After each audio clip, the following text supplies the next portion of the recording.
Assalamualaikum warahmatullahi wabarakatuh.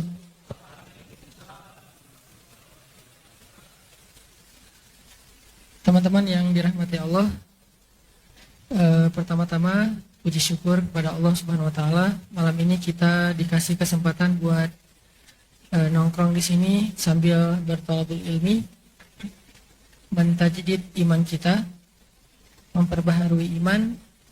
Mudah-mudahan majelis ini menjadi charger buat kita supaya lebih semangat lagi dalam mendekatkan diri kepada Allah dan lebih semangat lagi dalam berbuat baik atau berakhlak mulia kepada sesama manusia.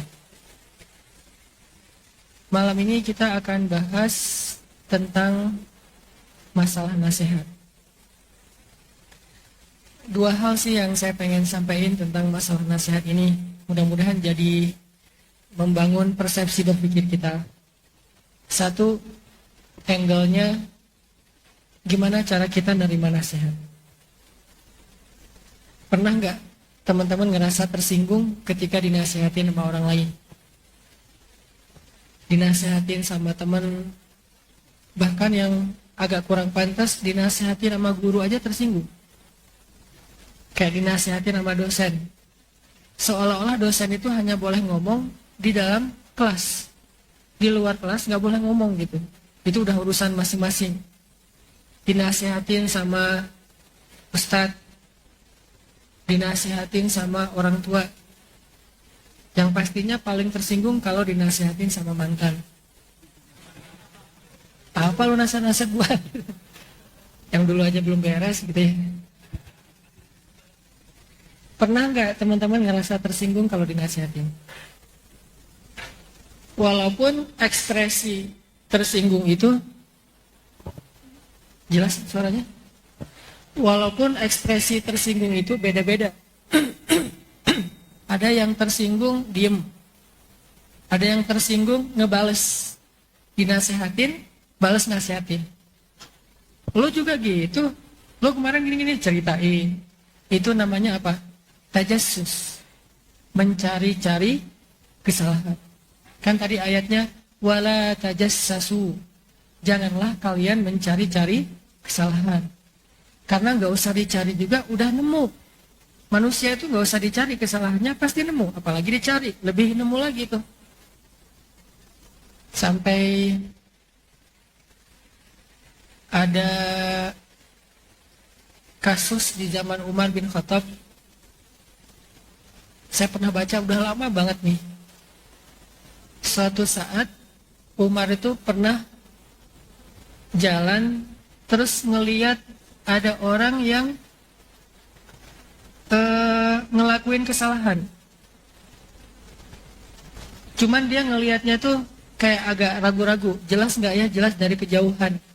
Dan waktu itu tidak ada orang lain yang menjadi saksi, cuma Umar sendiri.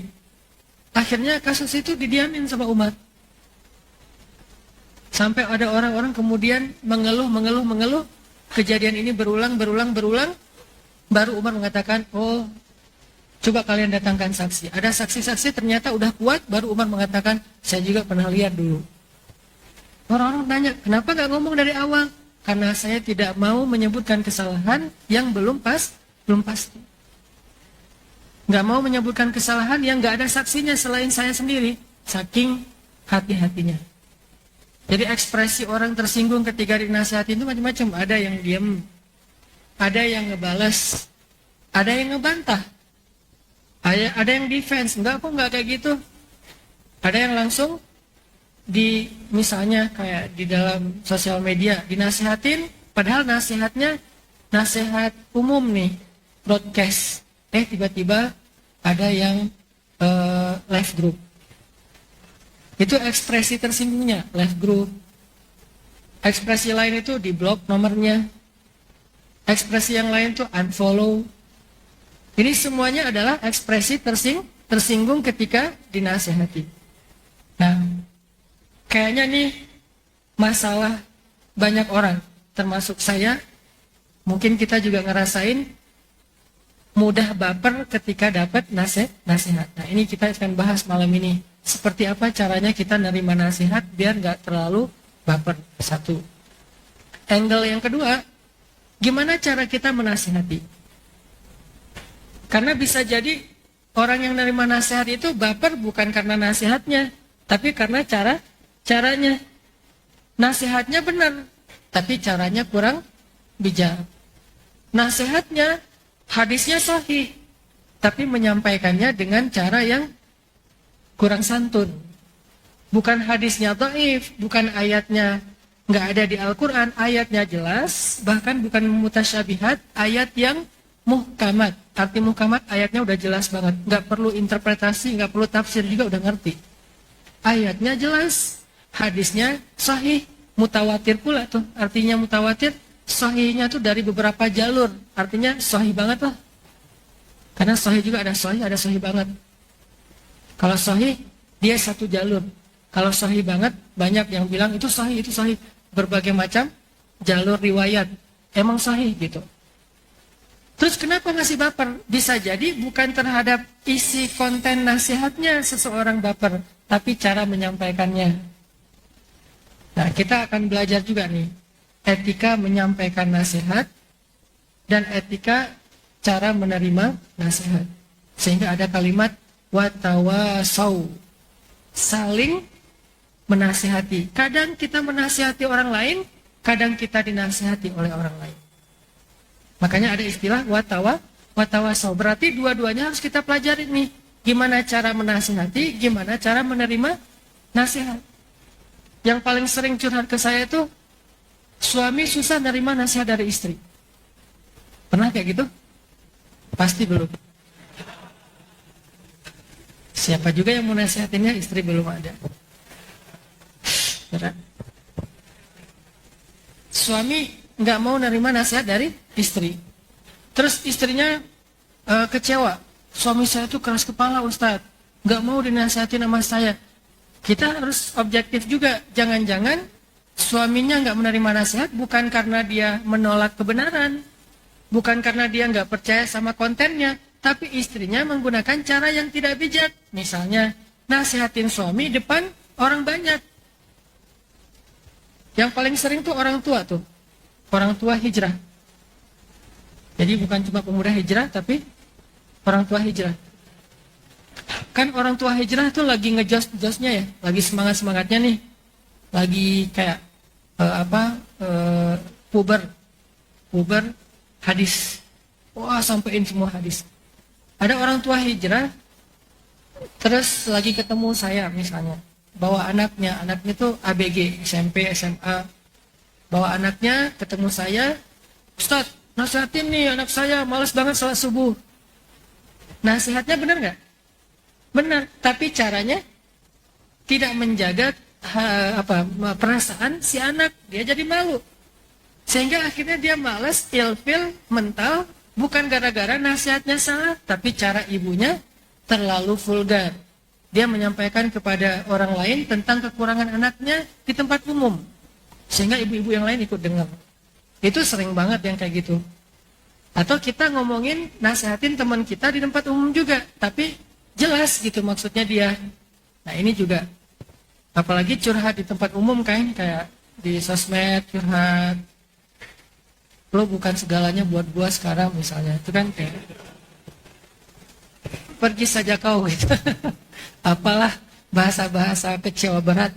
Kan kalau udah kecewa berat udah nggak pakai tata bahasa yang benar lagi tuh, apa aja diomongin. Paling ringan bahasanya di status misalnya hasbi Allah. Cukup buat saya Allah. Oh ini ada sesuatu nih. Nggak butuh yang lain. Berarti yang lain itu sudah meninggalkannya atau menikung. Baru hasbi Allah. Kan suka hasbi Allah kalau habis diputusin. Giliran masih jalan kan nggak ada hasbi Allah ya. Lupa. Giliran diputusin, la tahzan innallaha ma'ana. Kalau dulu Abu Bakar ayat itu bukan ayat putusin. Ayat ketika lagi berhijrah terus dikejar sama orang-orang kafir. Kalau sekarang itu jadi ayat saat diputuskan. Pagi diputusin, malam nyari ayat mana yang kemarin pernah dengar, udah lama tuh, udah beberapa tahun yang lalu. ternyata ada di surah At-Taubah, la tahzan innallaha ma'ana. Langsung taruh status gede di bold, warnanya mencerang lah gitu. La tahzan innallaha ma'ana. Gak butuh yang lain.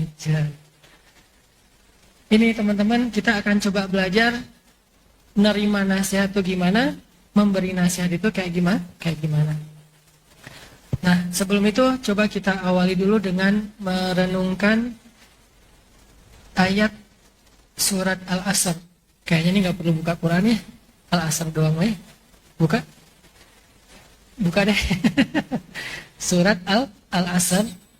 Ini surat bisa dibilang kalau kata ulama, seandainya di dalam Al-Quran tidak turun surat lain atau ayat lain kecuali Al-Asr, itu udah cukup. Jadi kalau kita misalnya bisa ngamalin surat Al-Asr doang, kayaknya itu udah cukup buat hidup kita dari Al-Quran. Ada juga yang bilang, seandainya di Al-Quran tidak turun surat lain selain Al-Fatihah, itu udah cukup. Makanya Al-Fatihah itu disebut juga, jadi Al-Fatihah itu punya banyak nama panggilan. Al-Fatihah, Aka, Al-Fatihah, Aka, Al-Kafi, Aka, Asy-Syafi, Akanya itu banyak, S non S lah. Nah, salah satu nama Al-Fatihah itu Al-Kafi, cukup. Begitu juga Al-Asr. Seandainya di Al-Quran nggak turun ayat atau nggak turun surat kecuali Al-Asr, itu udah cukup. Saking Al-Asr ini mencakup semua kebutuhan manusia untuk sukses, untuk bahagia. Jadi bisa dibilang surat Al-Asr itu surat pamungkas juga. Surat 1001 curhat Al-Asr jawabannya. Ustaz, saya kalau kayak gini bacain Al-Asr. Punya masalah ini bacain Al-Asr. Punya masalah itu bacain Al-Asr. Karena emang itu jalur kalau kita pengen cara cepat untuk sukses dan bahagia. Coba kita baca sambil merenungkan surat Al-Asr. A'udzu billahi minasy syaithanir rajim. Silakan.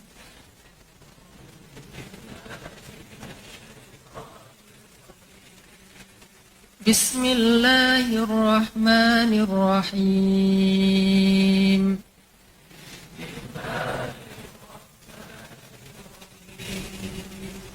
Wal 'asr. Innal insana lafi khusr.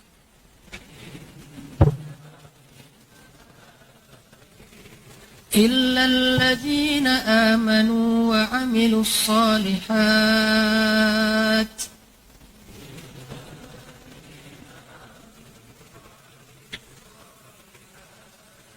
وتواصوا بالحق وتواصوا بالصبر.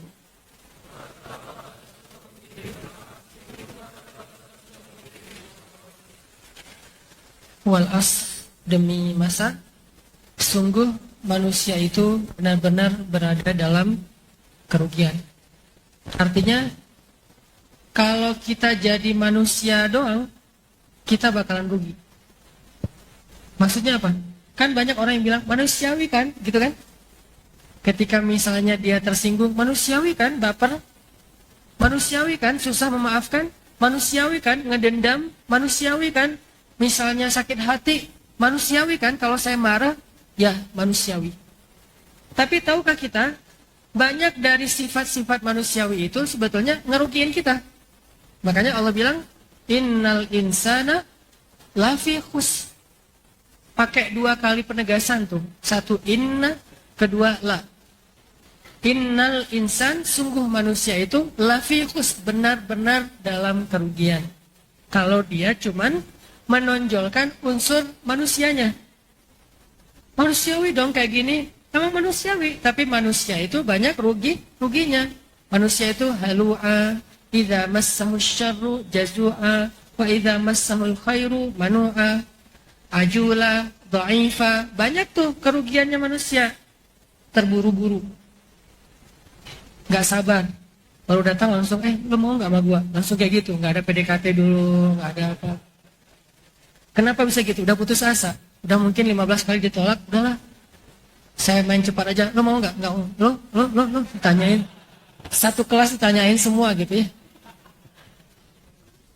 Ini ajulah, terburu-buru. Dhaifah, lemah. Tadi lemahnya itu maksudnya gampang baper. Apalagi manua, kikir.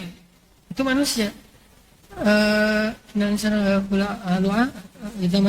Jazua itu suka berkeluh kesah. Nah, ini semuanya sifat manusia. Kalau kita ngandalin unsur manusiawinya doang, kita hidup tuh susah. Selalu nge-defense, ngambil reasonnya itu manusiawi nggak sih kalau saya kayak gitu? Emang manusiawi, manusia banget itu. Cuman manusia lebih seringnya lafi khusr, jadi nggak nyaman hidup kita kalau hanya menonjolkan unsur manusiawi. Atau unsur laki-lakinya, laki-laki banget kan kayak gitu, egois. Atau unsur perempuannya, perempuan banget kan saya perempuan, berarti bapernya, perasaannya peka gitu, sensitif. Nah, artinya kalau kita hanya mengandalkan diri kita sebagai manusia, nggak cukup. Kalau kita pengen bahagia, harus lebih di-upgrade dari manusia menjadi apa? Illalladzina amanu, menjadi mukmin. Baru dia lebih tough, lebih bisa survive, lebih happy kalau dia menjadi mukmin, bukan menjadi insan. Makanya Nabi bilang, ajaban li amril mukmin. Menakjubkan banget urusan orang yang beriman itu. Ajib pokoknya. Orang beriman itu ajib kata Nabi. Ajaban li amril mukmin. Inna amrahu kulluhu khair. Semua urusan dia itu baik. Kalau orang doang, kalau manusia doang nggak bisa kayak gitu. Cuma orang mukmin yang bisa kayak gitu. Inna amrahu kulluhu khair. Semua urusan dia itu baik. Idza asabathu sarra syakara fakana khairan lah. Wa in asabathu dharra sabara fakana khairan lah. Wa laysa dzalika li ahadin illa lil mu'min. Kalau dia dapat kebaikan dia bersyukur, itu baik. Kalau dia dapat ujian dia bersabar, itu juga baik. Dan itu tidak akan dirasakan kecuali oleh orang mukmin. Makanya Allah bilang, illal ladzina amanu. Jadi jangan cuma ngandelin manusiawi enggak sih? Kan manusiawi, enggak. Tapi andalkan juga upgrade diri dari seorang insan menjadi seorang mukmin. Dalam segala urusan, jadi mukmin, jangan cuma jadi insan. Kayak misalnya dalam berteman, manusiawi lah kalau saya gampang tersinggung. Jangan, jadi mukmin, beri maaf. Kenapa? Apa mudahnya memaafkan bagi orang beriman? Karena dia yakin kalau kita ngasih maaf kepada orang lain, Allah ngasih kita maaf 10 kali lipat minimal. Emangnya kita nggak punya dosa? Dan apakah kita nggak ngerasa butuh diampuni dosanya oleh Allah? Mungkin cara kita dapat ampunan dosa dari Allah itu bukan dengan beramal soleh.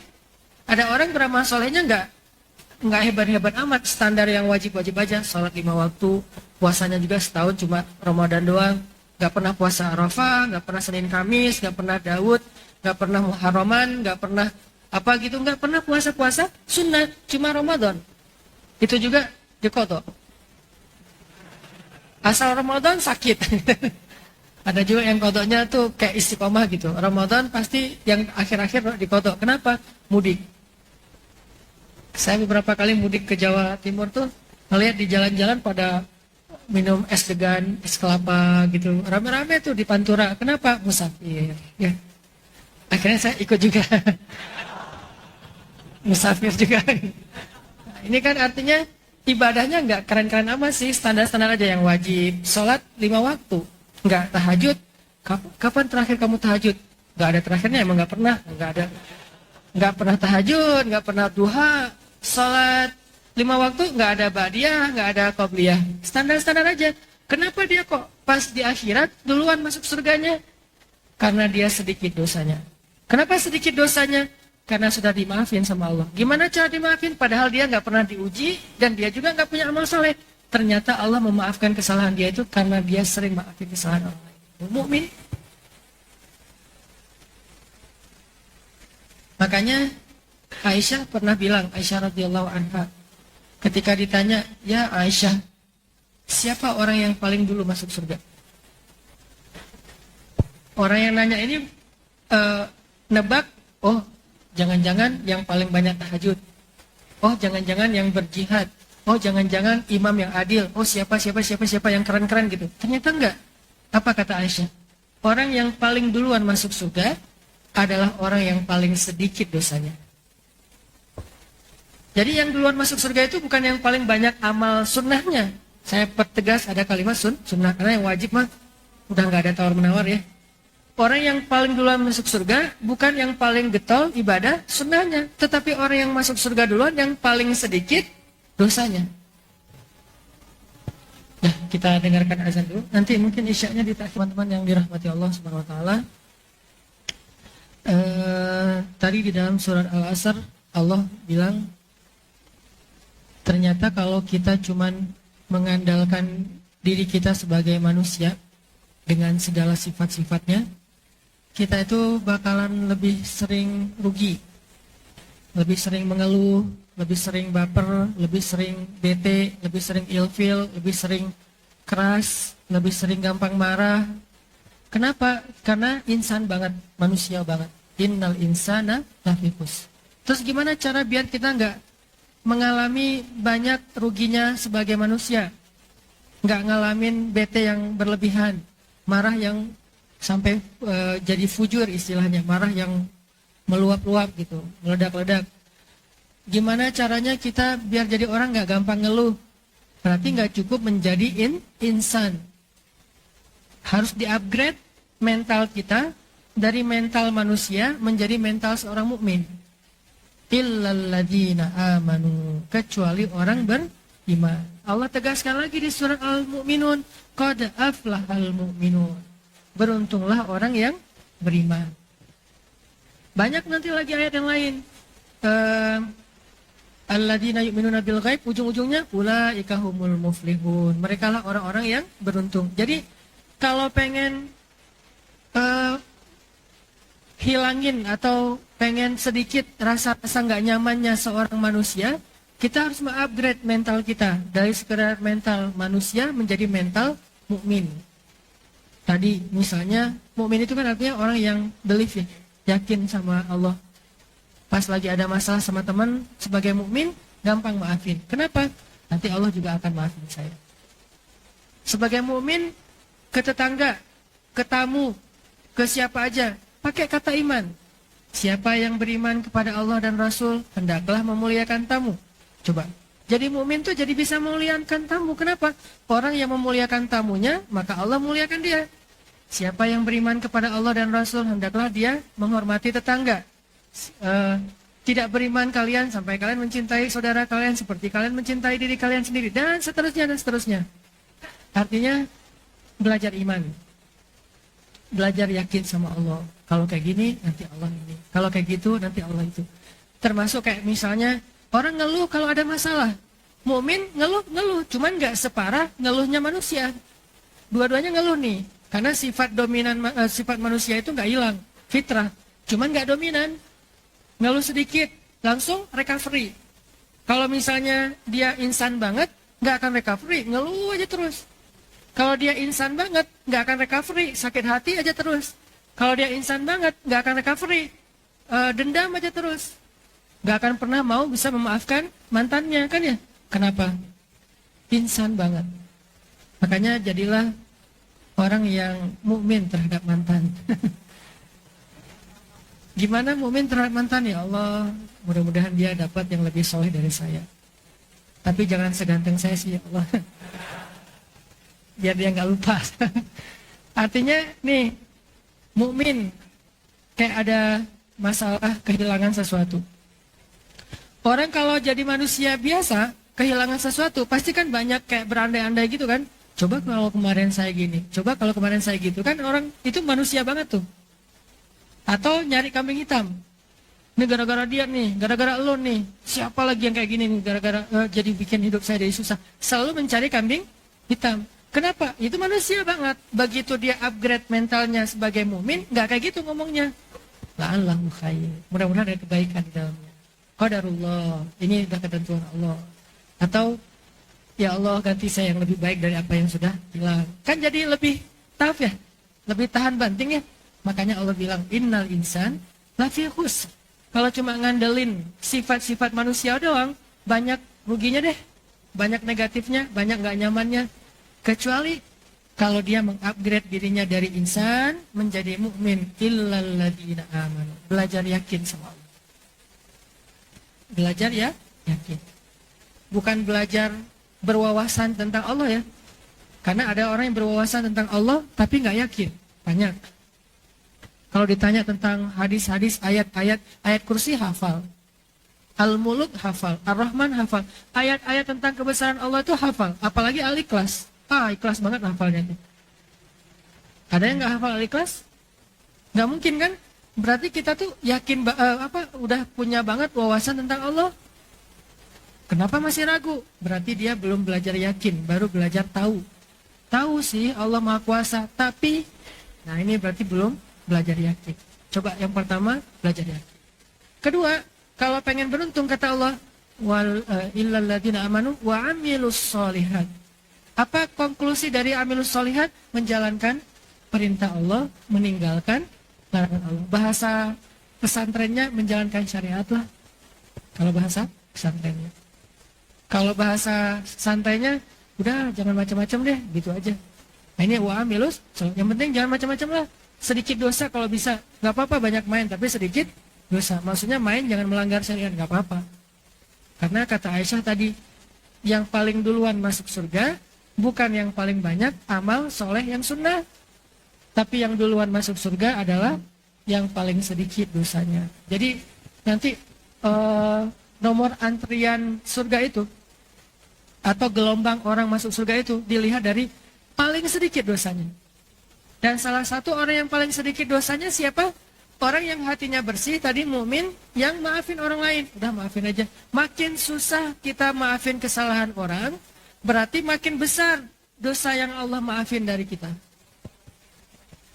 Kalau teman-teman atau kalau kita semuanya ngerasa punya dosa besar dulu, baik itu dosa kita ke Allah langsung atau dosa itu ke manusia, yang kayaknya kalau kita pikir-pikir susah nebus dosa itu, maka sekarang tebuslah dengan cara maafin kesalahan orang kepada kita. Saya udah maafkan. Semua mantan udah saya maafin. Itu yang paling berat kan? Teman juga udah saya maafin. Yang nikung saya maafin. Mudah nggak memaafkan yang nikung kita? Kita capek-capek curhat ke dia, dia yang jadian. Mudah nggak tuh maafin? Saya juga masih belum. Itu paling susah kan? Nah, makin susah berarti makin besar dosa kita yang dimaafin Allah. Contoh nih, teman kita janjian sama kita mau jalan atau mau belajar bareng, mau main misalnya. Ternyata nggak jadi datang. Maafin aja. Kenapa? Niatin. Kita juga dulu sering janjian sama Allah nggak jadi datang. Kita juga sering di miss call sama Allah tapi nggak diangkat. Jadi maafin aja, kita telepon teman kita di reject. Toh kita juga lebih sering lagi nge-reject Allah. Lebih besar mana dosa nge-reject teman sama nge-reject Allah? Lebih besar dosa nge-reject Allah kan? Nah, tapi cara menghapus dosa itu gampang. Maafinlah teman kita yang nge-reject kita. Telepon saya di-reject sekali, telepon lagi sampai 10 kali. Kita tuh dulu nge-reject Allah tuh enggak 10 kali, mungkin ribuan kali. Hayya 'alas shalah. Azan aja baru juga selesai tadi azan lagi. Karena emang masjidnya banyak, jadi yang azannya bersaut-sautan. Nge-reject. Zuhur nge-reject, asar nge-reject, maghrib nge-reject. Yang paling di-reject banget dengan rasa kesel tuh subuh. Itu sebel banget, apalagi tinggalnya dekat masjid. Terus corong mic-nya tuh ke arah kamar kita. Kan itu paling nyebelin kan ya, kalau belum dapat hidayah. Kalau sekarang agak sih, kalau yang azannya nggak enakan. Bayangin kalau yang azannya baru putus, kan enak tuh. Baper berat kan azannya. Hayya 'alas shalah. India gitu kan. Kenapa India banget? Habis putus. Azannya enak. Jadi teman-teman kalau mau latihan azan, putusin dulu. Insya Allah suaranya tuh keren. Apaan sih nggak penting ya? Ini yang kedua ya, beramal soleh. Beramal soleh itu bahasa gampangnya, udah nggak usah macam-macam deh, ikutin aja yang benar. Gitu. Dua. Ternyata nggak cukup dua itu, beriman dan beramal soleh. Kenapa? Kenyataannya pertama iman, yazidu wa yanqus. Iman itu kenyataannya bertambah dan berkurang. Itulah fluktuasi iman itu adalah keniscayaan, realita itu udah pasti kayak gitu tuh. Semua iman kecuali iman Nabi yazidu wa yanqus. Sahabat juga kayak gitu, imannya yazidu wa yanqus. Buktinya ada sahabat yang curhat ke Nabi, ya Rasulullah, saya tuh kalau ketemu sama Nabi, dekat sama Nabi, lagi bareng sama Nabi tuh iman naik. Begitu pulang iman langsung turun. Gimana dong, masa saya harus sama Nabi terus? Nah, kata Nabi, seandainya iman kalian naik terus, stuck gitu, minimal stuck lah. Kalau bisa naik terus, pasti kalian akan ngelihat malaikat dan berjabat tangan sama malaikat. Kalau iman kita bisa naik terus nih, kita akan punya kelayakan level yang bisa jabat tangan sama malaikat. Sampai ke level bisa ngelihat malaikat. Siapa orang yang bisa ngelihat malaikat selain Nabi? Maryam lagi nongkrong nih di mihrab, nongkrong, duduk, lagi nongkrong di mihrab berzikir itu. Iman Maryam tuh nggak turun ya, naik terus, bahkan nggak flat. Jadi naik terus frekuensinya tuh. Hari ini lebih yakin daripada kemarin, lusa lebih yakin daripada hari ini. Terus naik sampai ke level apa? Ke level malaikat bisa ketemu sama Maryam, Jibril turun. Jadi bukan malaikat nggak mau nemuin kita, kita kurang selevel sama malaikat. Ah, siapa sih lo? Gitu. Kalau kita pengen ketemu malaikat, ini Mikail, ya. Berarti imannya harus naik terus nih.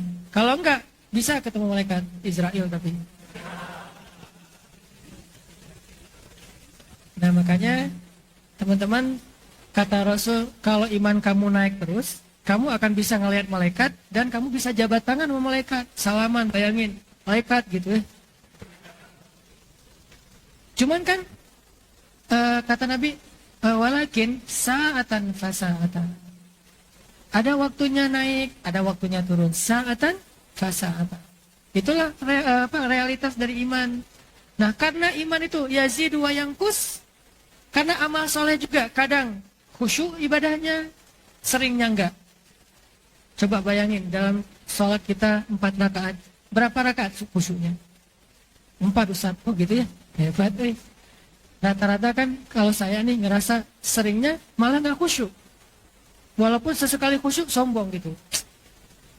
Apaan sih ini orang sholat kok garuk-garuk. Padahal baru kali itu kita sholatnya yang khusyuk. Biasanya juga garuk-garuk. Kan kadang-kadang kita ngerasa kayak sombong gitu pas lagi ngejos ya. Kalau kita lagi ngejos semua orang neraka kan.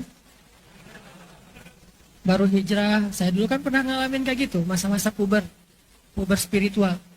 Baru hijrah SMA nih, satu rumah itu neraka semua, bapak neraka, ibu neraka, kakak neraka semua. Apa kalian ahli neraka semua? Gitu, dimarah-marahin di rumah teh semuanya. Belum bijak, karena masih semangat, merasa dirinya yang paling pantas masuk surga. Tapi kenyataannya kita sering, ibadah kita juga nggak selalu benar, ibadah kita juga nggak selalu berkualitas. Makanya ada doa setelah ibadah. Bukan doa setelah berbuat maksiat. Kalau doa setelah berbuat maksiat, astagfirullah, Allahumma atubu ilaik, dan seterusnya. Ada doa minta maaf kepada Allah, tapi habis beribadah. Apa doanya? Rabbana la tu'akhidna in nasina au akhtana. Itu kan doa habis beramal soleh. Habis beramal soleh masih minta ampun. Kenapa? Karena amal soleh kita juga gak selalu baik, gak selalu berkualitas. Nah, gimana caranya nih? Iman sifatnya naik turun. Padahal pengennya sih stabil. Amal soleh sifatnya sering kurang daripada berkualitas. Makanya butuhlah yang ketiga. Watawasau bil haq, watawasau bisabr. Butuh yang namanya wasiyah. Bahasa lainnya mau izoh. Bahasa lainnya nasihat. Terus jadi bahasa Indonesia nasihat. Untuk apa? Untuk menjaga dua yang pertama. Menjaga iman dan menjaga kualitas amal soleh. Butuh yang namanya nasihat. Sehingga orang yang tidak menerima nasihat, gak mungkin dia menjaga imannya, gak mungkin dia menjaga amal solehnya. Pasti itu satu paket. Gak mungkin dia bilang, udah gak usah nasihatin gua, urus aja diri sendiri. Terus gimana kamu akan mengurus diri kamu sendiri kalau gak dinasihati? Gak bisa. Butuh nasihat tetap dari orang lain yang mungkin lebih tua dari kita secara usia, lebih bijak dari kita secara pemahaman, lebih banyak ilmu dari kita, lebih banyak pengalaman dari kita, atau minimal dia lagi normal, kita lagi ada masalah nih, dia yang menasihati kita dalam kondisi itu. tetap butuh untuk menguatkan kita. Jangankan kita, Nabi aja butuh nasihat, walaupun yang nasihatin Nabi Allah. Nabi pernah merasa lemah? Pernah. Cuman lemahnya Nabi itu nggak kayak lemahnya kita. Kalau lemahnya kita tuh kan sampai ke tingkat fatal ya, ragu sama Allah. Apa sih maunya Allah? Sampai gitu kan? Allah kayaknya nggak rela nih saya jadi orang benar, sampai gitu kalau kita. Kalau Nabi nggak sampai gitu. Lemahnya Nabi itu lebih ke sedih, ngerasa berat, ngerasa terbeban, itu pernah. Buktinya turun ayat Inna a'tainakal kautsar. Itu kan ayat buat Nabi lagi lemah. Wadduha wal laili idza saja. Ma wadda'aka rabbuka wa ma qala. Itu nasihat Nabi lagi lemah. Ya ayyuhal muzammil. Itu nasihat ketika Nabi lagi lemah. Toh Nabi juga butuh nasihat. Apalagi kita sebagai umat Nabi. Kalau Nabi dinasihati oleh Allah dan Jibril, kalau kita dinasihati oleh Nabi dan ulama atau orang tua atau teman kita. Jadi yang perlu kita sadari teman-teman tentang nasihat. Nasihat itu kebutuhan kita. Sehingga kalau kita dapat nasihat, kita untung. Kenapa orang baper ketika nerima nasihat? Karena dia ngerasa nasihat itu bukan kebutuhan. Ngapain sih nasihatin gue? Kayak seolah-olah nasihat itu kayak ngasih ke orang lain. Padahal orang lain yang ngasih ke kita. Nasihat itu kayak ngasih barang berharga ke kita. Gitu mindset yang kita coba bangun. Sehingga kalau orang nasihatin kita, dia kayak ngasih hadiah. Bisa nggak kita nerima nasihat? Alhamdulillah makasih ya gitu. Kayak dikasih hadiah. Tapi kalau mindset kita nasihat itu kayak minta sesuatu dari kita. Apa-apaan sih lo? Kan gitu ya.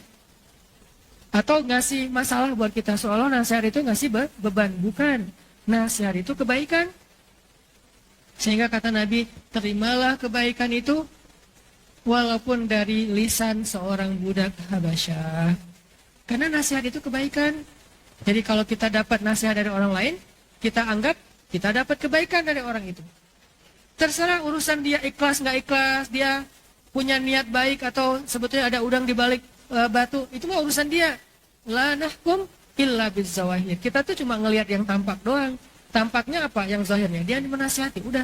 Gak usah terlalu curiga. Ijtanibu katsiran minadh-dhon. Jangan prasangka. Kayaknya dia gak senang banget sama saya. Enggak. Jangan menebak-nebak isi hatinya. Lihat saja isi nasihatnya. Kalau dia nasihatnya baik, ambil aja. Walaupun isi hatinya mungkin dia emang senang banget jari-jari kesalahan kita, itu urusan dia. Dia emang gak suka sama kita, itu urusan dia. Tapi nasihatnya baik. Kecuali ada nasihat yang bukan gak baik, cuman kayaknya kurang tepat. Kayak nasihat dalam urusan yang masih berbeda pendapat di antara ulama. Nyalah-nyalahin orang lain, padahal orang itu juga punya dalil. Nah ini, kalau dalam bab ini nanti ada etika nasihatnya. Nanti masuk ke angle yang kedua tadi. Tapi kalau yang udah disepakati kebenarannya, misalnya, sholat dong. Gak usah tersinggung, itu kebaikan. Dia nggak bilang, kamu nggak pernah sholat, nggak bilang gitu kan? Dia cuma bilang, ayo sholat yuk. Kalau dia bilang, ayo sholat yuk, oh ya, ntar lagi ya, duluan aja. Paling nolaknya kayak gitu. Kalau mau, ya udah, yuk bareng gitu. Makasih ya udah diingetin, tadi hampir lupa lah gitu. Karena baru dengan azan. Tapi ngomongnya hampir lupa. Artinya minimal kita jangan tersinggung ketika dinasihati karena nganggap nasihat itu suatu kebaikan yang diberikan untuk kita. Itu yang coba kita bangun dulu, awareness bahwa nasihat adalah kebaikan. Sehingga kalau kita dapat nasihat, berarti kita dapat sesuatu yang berharga. Sehingga ekspresi kita apa? Berterima kasih kalau perlu. Kalau nggak mau berterima kasih pun minimal nggak baper, nggak ilfil sama orang itu. Minimal. Kalau bisa lebih dari itu, ya berterima kasih. Makasih ya udah dinasihatin, makasih ya udah diingetin. Karena dengan itulah kita jadi dapat kebaikan. Illal ladzina amanu wa amilus sholihat wa tawasau bil haq. Itu penting teman-teman. Saking pentingnya nasihat sampai masuk dalam satu paket. Menjadi orang beruntung itu iman, amal soleh, nasihat. Iman ke Allah, amal soleh itu wujud fisiknya, nasihat itu yang menjaga iman dan amal soleh kita. Tanpa nasihat iman kita nggak akan terjaga. Gimana cara kita mencas iman kita biar naik? Nasihat, dengerin. Booster, lewat sosial media, hadir dalam majelis ilmu, minta nasihat dari orang soleh, minta nasihat dari orang tua, minta nasihat dari teman. Itu yang ngecas iman kita. Amal soleh juga gitu. Kadang-kadang amal soleh kita ada yang nggak benar nih. Kasih tahu, itu wudunya belum benar. ada yang silap. Apa yang silapnya? Tadi ngebasuh tangan nggak sampai ke siku misalnya. Oh ya makasih ya udah diingetin, jangan baper. Masalah budaya di masyarakat kita kan kalau dinasihatin kayak dimarahin ya. Kalau dinasihatin kayak disalah-salahin, kayak dikritik. Padahal bukan, dinasihatin itu untuk kebaikan kita. Sehingga orang jadi lama-lama sungkan mau menasihati. Hilanglah budaya watawasau bil haq watawasau bis sabr. Kalau budaya ini udah hilang, maka hilanglah dua yang pertama. Hilang amal soleh, hilang iman. Itu yang terjadi di kita. Gara-gara budaya watawasau bil haq itu enggak lagi jadi sesuatu yang nyaman, sesuatu yang rame, sesuatu yang disukai, akhirnya amal soleh jadi berkurang. Kualitasnya, kuantitasnya. Yang lebih parah lagi, iman juga berkurang. Kenapa? Udah kurang watawasau bil haq. Makanya dari itulah, alhamdulillah di beberapa tahun terakhir ini, dengan maraknya sosmed yang diisi dengan hal-hal yang sifatnya nasihat, mulai naik lagi nih semangat beriman, semangat beramal soleh kan? Lewat booster, banyak banget yang curhat ke saya, tiba-tiba di rumahnya itu kan nggak pernah ada yang namanya mukena ya. Istrinya nggak pernah sholat. Tapi tiba-tiba pas suaminya pulang ngelihat ada mukena di kamarnya. Istrinya udah sholat. Pas dicari tahu, dikepoin, ternyata dia mulai niat untuk sholat dan jadi nyaman gara-gara dengar booster. Kan? Berarti amal solehnya jadi naik gara-gara watawasau bil haq. Iman juga gitu. Ada yang bertahan dalam ujian. Gara-gara apa? Sering dengar booster. Sehingga dia bertahan. Gak gampang patah semangat. Gak gampang putus asa. Bahkan ada yang curhat. Mereka tuh berdua hampir cerai. Tapi gara-gara dengar booster, alhamdulillah dengan izin Allah gak jadi bercerai. Kan berarti nasihat menguatkan iman. Nasihat meningkatkan kualitas amal soleh. Nasihat tetap penting. Walaupun variannya macam-macam. Ada variannya lewat sosmed, ada variannya lewat broadcast, ada variannya lewat YouTube, ada variannya langsung ke orangnya, ada variannya dengerin taklim. Macam-macam lah variannya. Yang jelas intinya sama. Watawasau bil haq. Jadi kita jangan baper. Memang agama itu nasihat. Ditambah lagi dengan hadis Nabi SAW tentang bab nasihat. Kalau teman-teman nanti baca di kitab Riyadhus Shalihin tuh terkenal banget hadisnya. Kata Nabi, ad-dinun nasihat, agama itu nasihat. Walaupun arti nasihat di dalam hadis ini macam-macam. Ada ulama bilang nasihat di sini artinya kemurnian. Tapi secara umum agak-agak mirip dengan makna nasihat dalam bahasa Indonesia. Ad-dinu an-nasihat. Agama itu nasihat. Apa maksud agama itu nasihat?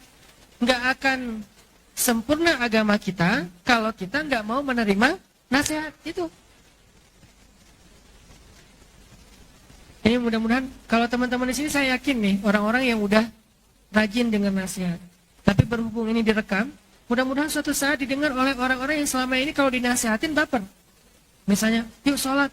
Sholat itu kan urusan saya dengan Allah. Nggak usah urus-urus urusan saya dong. Udah jalannya sendiri-sendiri. Nah, ini kan sering kan?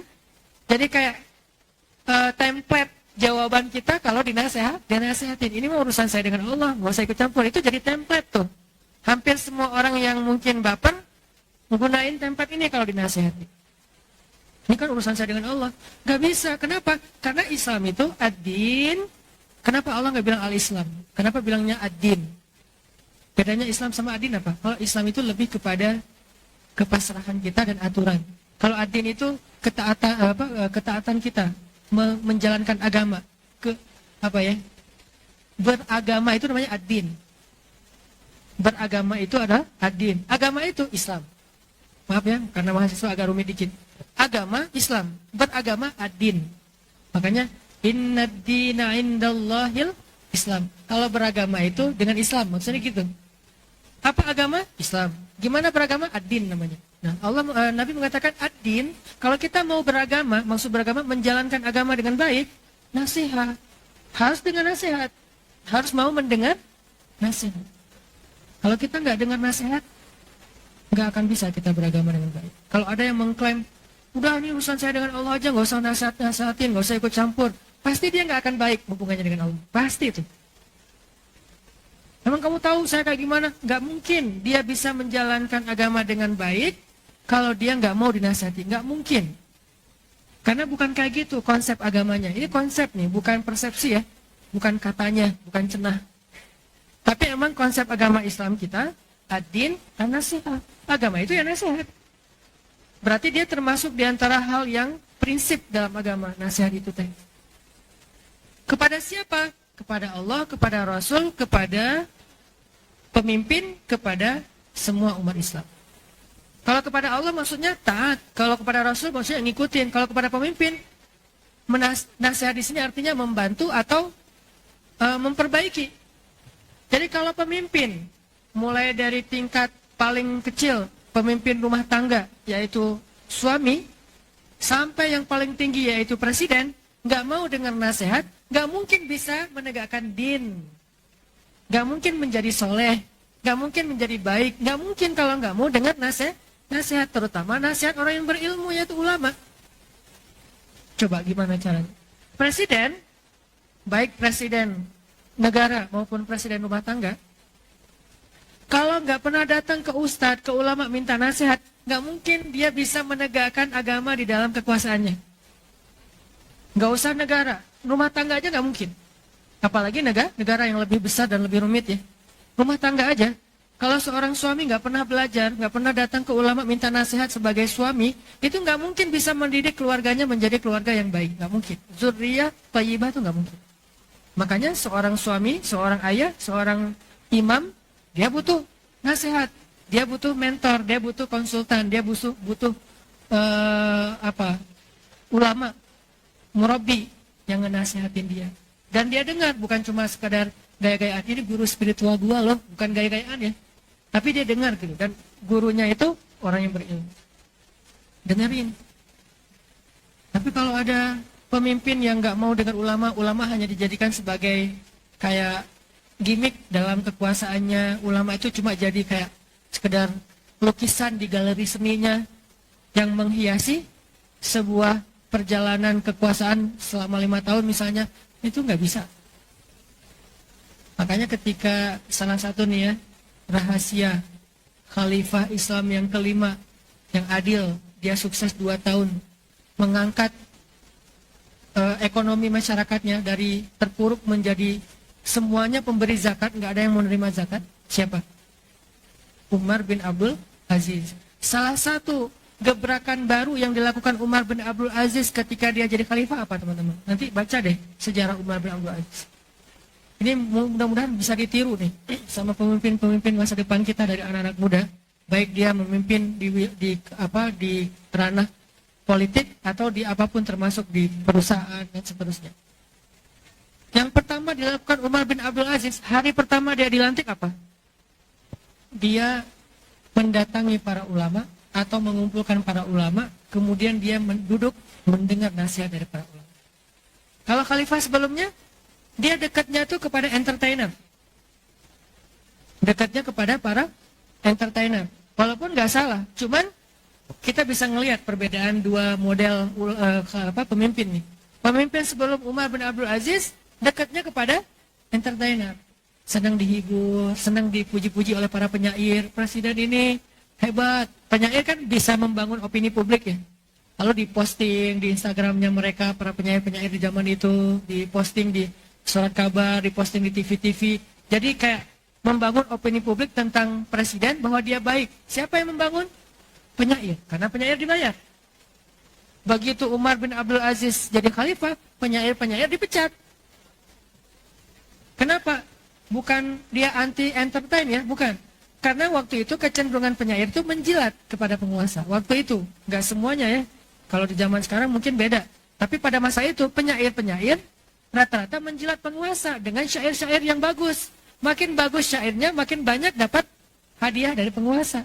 Jadi penguasa itu kayak ngasih bonus terus. Siapa yang bisa bikin puisi-puisi yang keren, siapa yang bisa bikin esai, tulisan-tulisan yang bagus, diposting di sosial media, diundang ke istana, dibayar, dikasih hadiah, terus jadi selebgram. Zaman dulu kayak gitu. Sehingga pas Umar bin Abdul Aziz jadi khalifah, tuh penyair dipecat sama dia. Digantilah dengan ulama. Ulama nggak mau menjilat. Karena ulama ketika dibayar oleh khalifah, mereka tersinggung. Jangan bayar kami gara-gara nasihat. Jangan bayar kami gara-gara menyampaikan kebenaran. Karena kalau kamu membayar kami gara-gara menyampaikan kebenaran, nanti kami tidak mampu lagi mengatakan yang benar kalau itu berseberangan dengan keinginan kamu. Ini ternyata nasihat yang membuat Umar bin Abdul Aziz bisa merubah masyarakatnya. Dan waktu itu kekuasaan Islam bukan bukan seukuran Indonesia, teman-teman. Indonesia itu kalau dibandingkan Umar bin Abdul Aziz masih kecil, walaupun negara kita udah gede. Umar bin Abdul Aziz berkuasa sekitar sepertiga dunia. Sepertiga bumi itu ada dalam kekuasaan Umar bin Abdul Aziz. Masa Bani Umayyah. Bani Umayyah kan luas nih. Dan berkuasa selama ratusan tahun kan. Bani Umayyah. Bayangin, sepertiga bumi itu nggak ada yang mau menerima zakat. Coba bayangin gimana tuh. Kalau sepertiga bumi nggak ada yang mau menerima zakat, berarti Indonesia lebih gampang kan harusnya ya. Dan itu bukan 5 tahun, bukan 10 tahun, 2 masa periode jabatan, enggak. 2 tahun setengah. Cuma 2 tahun setengah, nggak ada lagi yang mau menerima zakat. Zakat untuk kamu. Apaan? Saya bukan orang miskin. Oh ya maaf. Penampilannya doang sederhana, ternyata bukan orang miskin. Udah nggak mau menerima zakat. Sampai dibawa-bawa kemana-mana, ke Afrika, kemana-mana, nggak ada lagi. Kayak Somalia, kayak Rohingya itu nggak ada. Semuanya sejahtera. 2 tahun setengah. Apa rahasianya? Yang pertama, gebrakan yang dilakukan di hari pelantikannya, mendengar nasihat ulama. Syekh beri saya nasihat. Syekh beri saya nasihat. Ustadz beri saya nasihat. Pak Yai beri saya nasihat. Itu yang dilakukan pemimpin. Watawasau bil haq. Dan nggak pernah Umar bin Abdul Aziz merasa dihina oleh ulama ketika dinasihati. Umar bin Khattab juga pernah kayak gitu, dinasihati sama ibu-ibu, nenek-nenek malah lebih tepatnya. Ada Umar lagi jalan nih, naik kuda, kayak lagi jarambah lah ya, belusukan gitu, lagi jalan-jalan.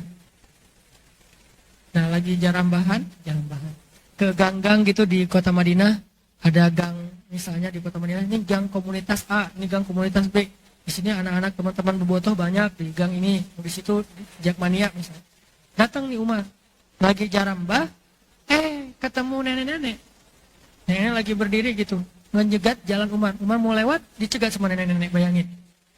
Umar turun, kata nenek-nenek, ya Umar gitu. Coba, ibarat postingan @Umar bin Khattab. Di mention langsung ke Umar. Dan captionnya itu pedas. Bukan cari bahasa yang paling aman, yang gak mengkritisi, jangan sampai nanti misalnya dituduh penghinaan atau apalah ya. Ini terus terang aja di sini nenek nih.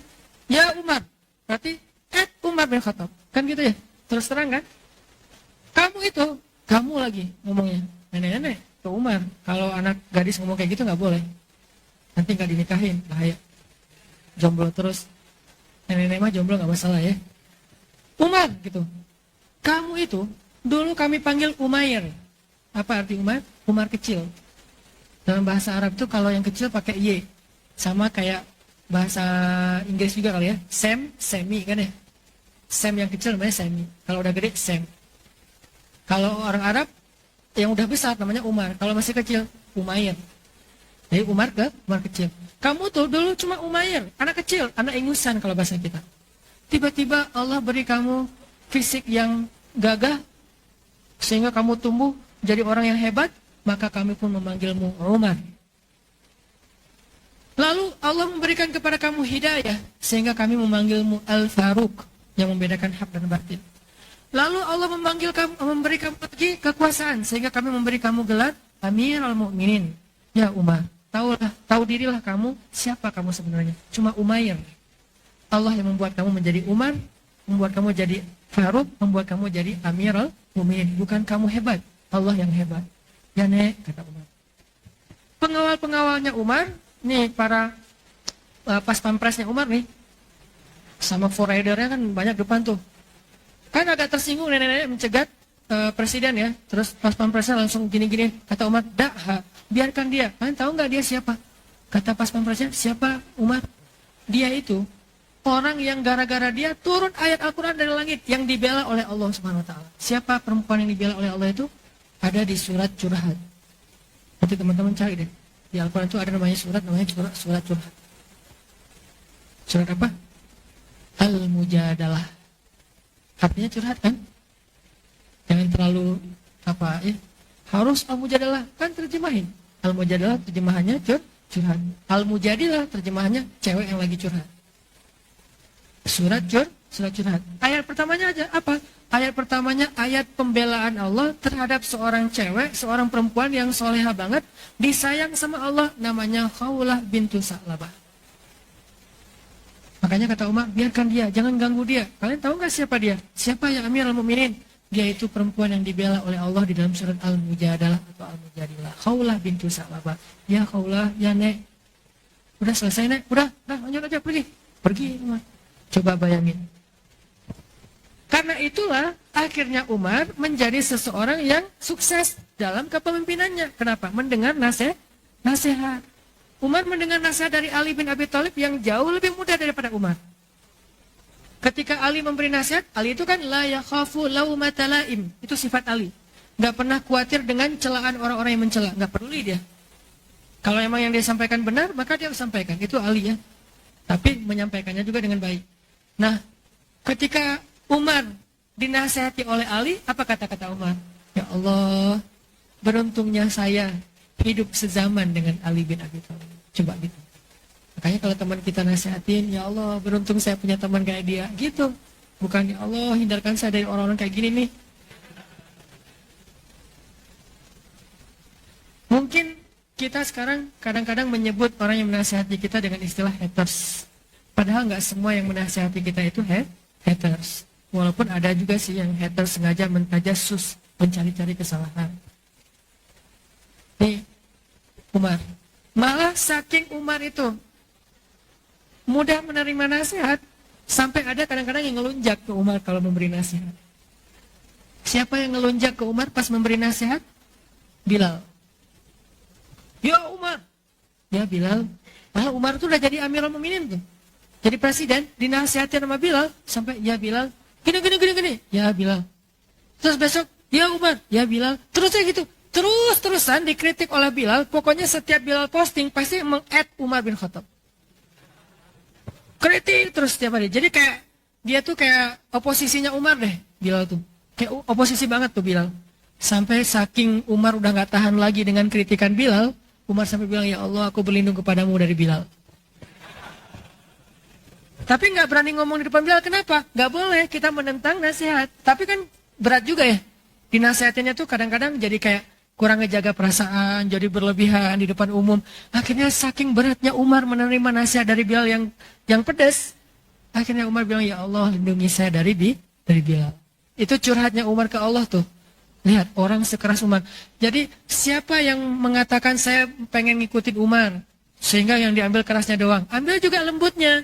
Kerasnya kepada orang-orang yang memang keras kepala, maka Umar lebih keras. Tapi kepada orang-orang yang solih, walaupun kadang-kadang emang baper, ya Umar lembut. Ya Bilal, kalau udah baper nggak kuat lagi, ya Allah, lindungilah saya dari Bilal tuh, dia datang tuh, ya Allah, gitu. Nih, ini curhatnya Umar nih. Berarti kalau kita pengen niru Umar dalam karakter, ikutilah yang utuh. Jangan cuma ngambil satu Umar. Umar yang bagian mana nih? Bagian marah-marah. Justru Umar sendiri sangat sering minta ampun ke Allah dan justru karena sifat itu. Ya Allah, ampunkanlah sifat saya yang ghalidun syadid, yang keras dan kasar. Umar tuh minta ampun ke Allah gara-gara sifat ghalidun syadid loh. Nah, kita mah mau meniru. Umar aja bilang, ya Allah, jangan jadikan ghalidun syadid, sifat saya itu fitnah, ujian, jadi musibah bagi umat Islam. Walaupun kadang atau seringnya memang sifat itu ditempatkan di tempat yang tepat oleh Umar. Kadang juga Umar pernah dinasihatin sama cewek. Ibu-ibu. Bukan nenek-nenek. Umar lagi jalan, terus pernah saya cerita tuh. Ada demo jomblo. Jomblo-jomblo fisabilillah di Madinah pada ngumpul demo. Ya Amirul Mukminin, bawa spanduk gitu kalau bahasa kita. Turunkan harga mahar, isi spanduknya. Terus jadi hashtag turunkan harga mahar. Viral di antara jomblo-jomblo. Kayaknya perlu juga kita jadikan hashtag. Hashtag para jomblo tuh, mertua ngaji dong gitu. Biar syaratnya gak susah gitu pas ngelamar ya. Biar nanti disebarkan ke para calon mertua. Oh, saya disuruh ngaji-ngaji lagi nih. Terutama mertua ngaji dong, @Hanataki, nanti saya akan mention nih bab-bab kayak gitu. Biar kalau nerima, kalau ada yang datang jangan ditolak. Jangan pernah nanya kamu kerja apa, tapi tanya kamu yakin gak sama Allah? Oh yakin, ya udah saya terima. Kan enak tuh. Kamu kerja apa? Kamu kasih makan apa buat anak saya? Allah yang ngasih makan. Oh bener banget nih, kalau udah ngelibatin Allah jangan main-main ya. Jadi nggak enak nih, pakai Allah soalnya. Ini orang beriman. Makanya pakai hashtag mertua ngaji dong gitu. Apa tadi teh? Demo jomblo.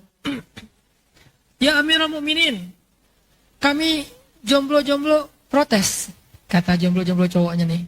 Protes kenapa? Kami itu nggak bisa nikah, bukan kami nggak mau nikah, tapi maharnya mahal-mahal. Oh gitu? Berapa emang mintanya? Sekian dinar. Oh mahal juga sih emang, kata Umar. Akhirnya tenang ya, nanti saya akan posting keputusan presiden.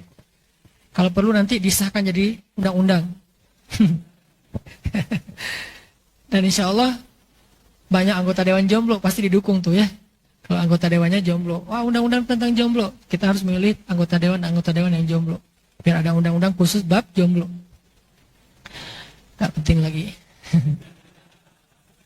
Pas habis sholat asar, Umar berdiri. Terus Umar bilang, wahai kaum muslimin, telah datang kepada saya sekelompok orang-orang yang masih jomblo. Ini bahasa saya ya. Kalau bahasa Umar, anak-anak muda yang belum bisa nikah. Dan mereka mengadu kepada saya tentang tingginya harga mahal.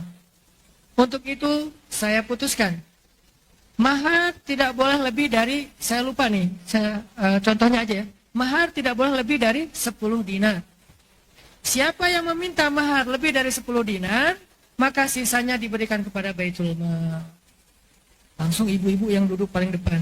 Ini bukti bahwa di dalam Masjid Nabawi pada masa itu belum ada batas hijab antara laki-laki dengan perempuan. Kapan muncul hijab? Karena kebutuhan. Jadi itu bukan syariat dari awal ya. Pembatas hijab antara laki-laki dan perempuan bukan syariat dari awal. Tapi karena kebutuhan. Karena masjidnya udah semakin penuh, butuhlah sekat. Dibikinlah 2 ruangan. Ruangan cewek, ruangan cowok. Tapi kalau misalnya masih memungkinkan, udah gak perlu hijab juga gak masalah.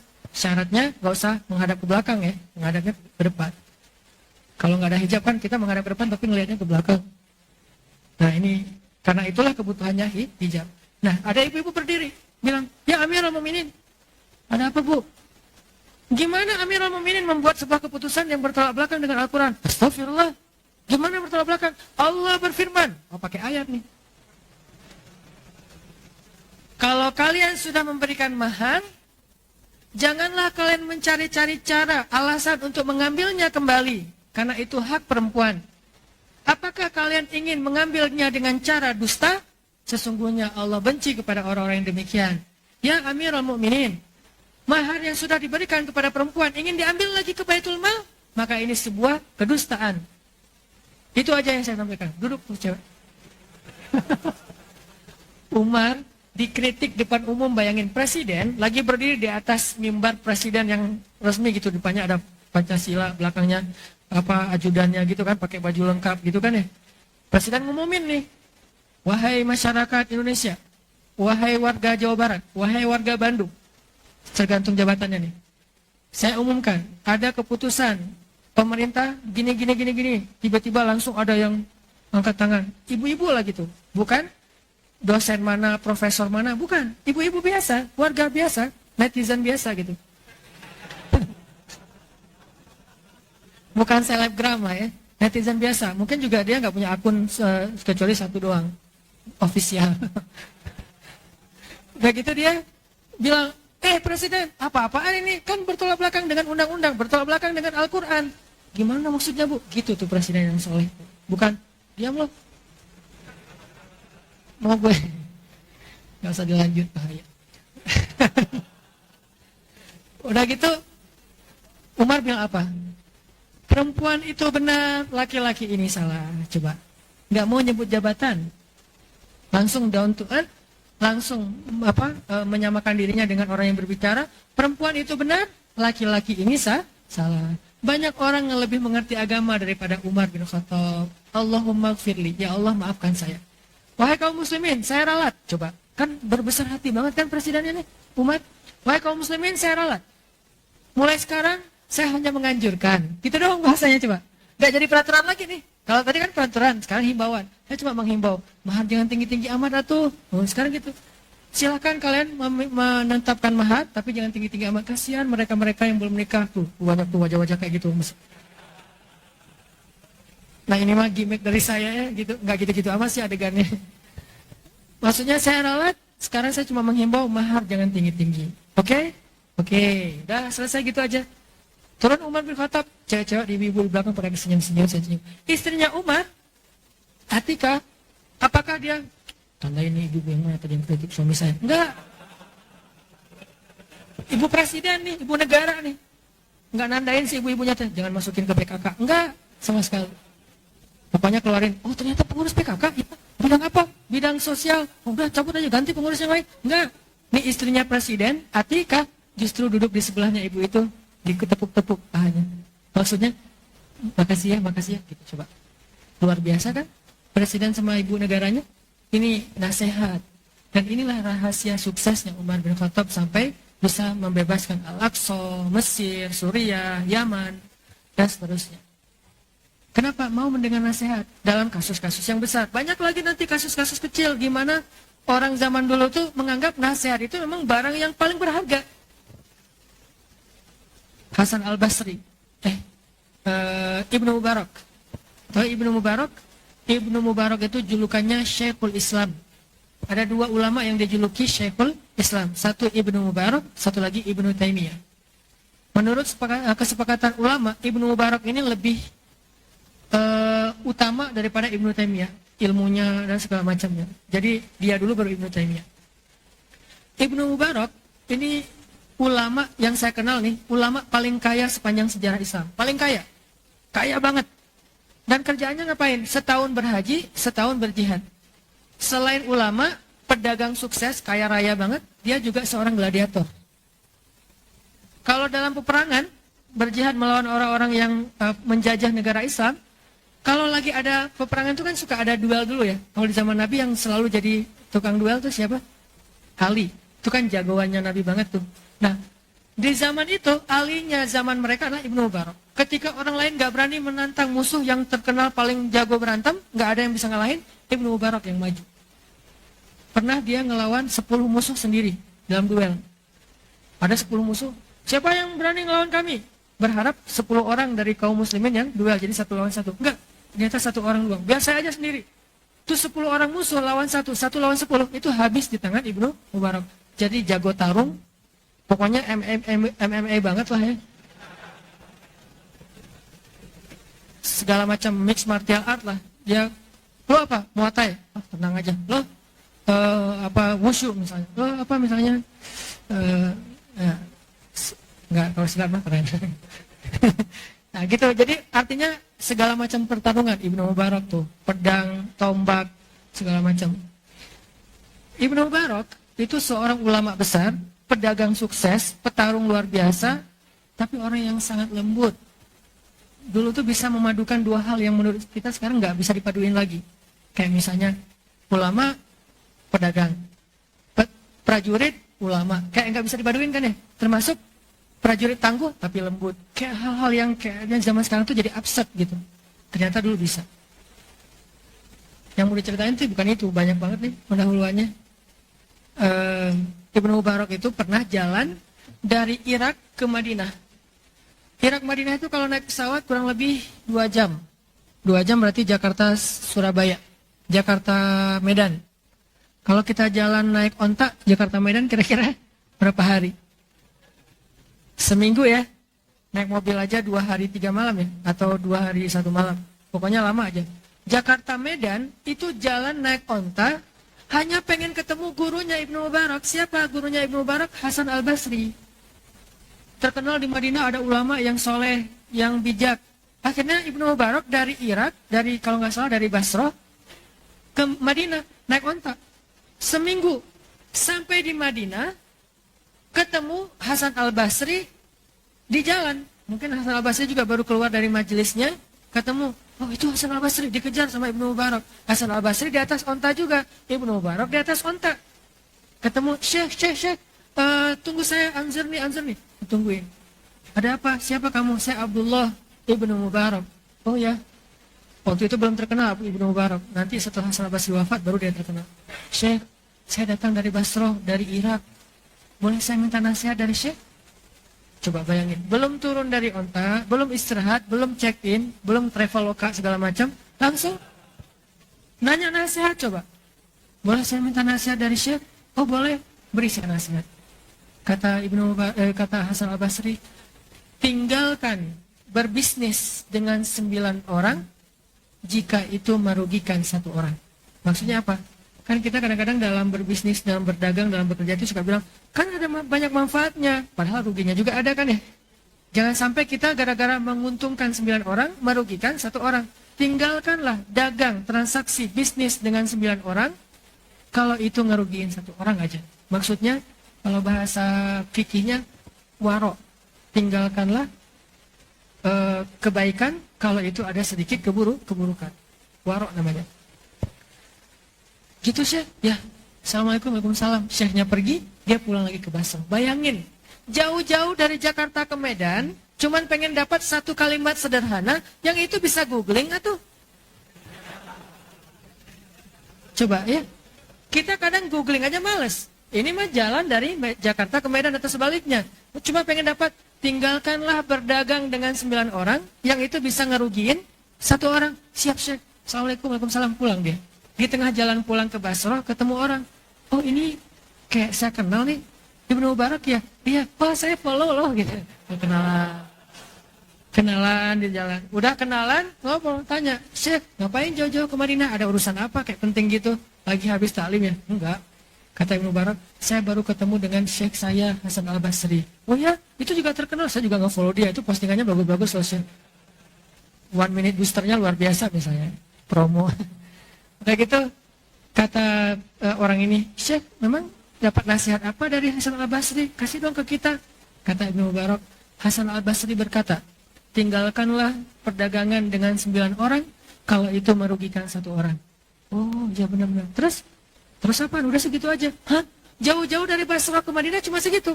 Itu lebih dari cukup, kata Ibnu Mubarak. Dan kalau saya mengamalkan itu, insya Allah perdagangan saya akan berkah. Bayangin. Saking mereka menghargai nasihat, sehingga buat mereka perjalanan sejauh itu ringan ketimbang nasihatnya yang berharga. Biaya yang dikeluarkan murah ketimbang nasihatnya yang berharga.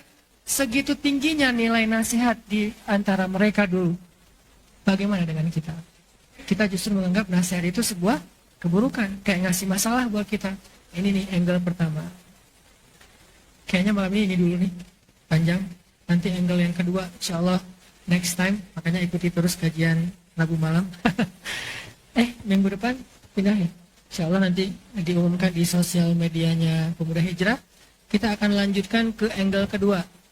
Tapi angle ini juga belum selesai sebetulnya. Ada beberapa ayat yang saya pengen share, biar kita nerima nasihat itu nggak baper, nggak gampang ilfil, nggak sombong dan seterusnya. Gimana caranya biar nyaman dan kalau perlu malah merasa bahagia ketika kita dapetin nasihat. Itu insya Allah nanti akan kita lanjutkan dalam kajian berikutnya, sharing night kita di pekan yang akan datang. Mungkin bukan pekan depan, insya Allah pekan depannya lagi, karena pekan depan saya mau keluar kota. Insya Allah akan kita lanjutkan tema itu. Nanti diingatkan oleh teman-teman. Barakallah, mudah-mudahan ini bermanfaat.